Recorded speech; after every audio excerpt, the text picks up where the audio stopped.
வணக்கம். எங்கட ஞாயிற்றுக்கிழமை எப்படி போச்சுன்னு பார்ப்போம் வாங்க.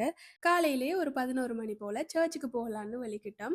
எங்கட கார் விண்ட்ஸ்கிரீன்ல வந்து பெரிய ஒரு கிராக் இருக்கு. அதனால ஹைவேல ஓடுறது சேஃப் இல்ல. லக்கண்ணாட வீட்ட போயிட்டு அவர கார் எடுத்துட்டு தான் போறோம். ஸோ லக்கண்ணாட வீட்டுக்கு வந்து காரையும் மாத்தியாச்சு. எங்கட காருக்கு ஒரு பாய் சொல்லிட்டு நாங்க வந்து சர்ச்சுக்கு வந்தாச்சு. சர்ச் முடிச்சுட்டு எனக்கு காலையில நான் சாப்பிடல. பசி வந்துட்டு ஸோ சர்ச்சுக்கு பக்கத்திலேயே ஒரு கஃபே இருக்கு. ஸோ அங்கே வந்து நாங்கள் ஒரு ஸ்வீட் பொட்டேட்டோ ஃப்ரைஸ் எடுத்து சாப்பிட்டோம். எனக்கு ஸ்வீட் பொட்டேட்டோ ஃப்ரைஸ் ரொம்ப பிடிக்கும். உங்களில் யாருக்கு ஸ்வீட் பொட்டேட்டோ ஃப்ரைஸ் பிடிக்கும்ன்றதை எனக்கு கமெண்ட்டில் சொல்லுங்கள். அக்கா என்ன இன்றைக்கி லஞ்சுக்கு கூப்பிட்டது, அதெல்லாம் நாங்கள் போகிற வழியில் ஒரு சர்வோவில் நிப்பாட்டி கொக்கோ கோலாவும் ஸ்ப்ரைட்டும் வாங்கிட்டு போனாங்க. என் அக்கா வந்து இன்றைக்கு ஒரு பெரிய விருந்தே எங்களுக்கு சமைச்சு வச்சிருந்தாள்.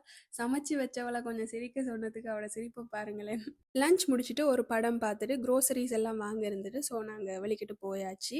நாங்கள் வந்து வீட்டில் சமைக்கிற மீட் எல்லாமே இந்த பெண்டில் ஹில் ஹலால் மீட் ஷாப்பில் தான் வாங்குவோம். நல்லா ஃப்ரெஷ்ஷாக இருக்கும். ட்ரை பண்ணி பாருங்கள். நேற்று வந்து 41 டிகிரியில் ஒர்க் அடிச்சிச்சு. இன்றைக்கு வந்து மழை பெய்யுது பாருங்கள். This is Australian weather. Follow for more. Okay bye, see you next time.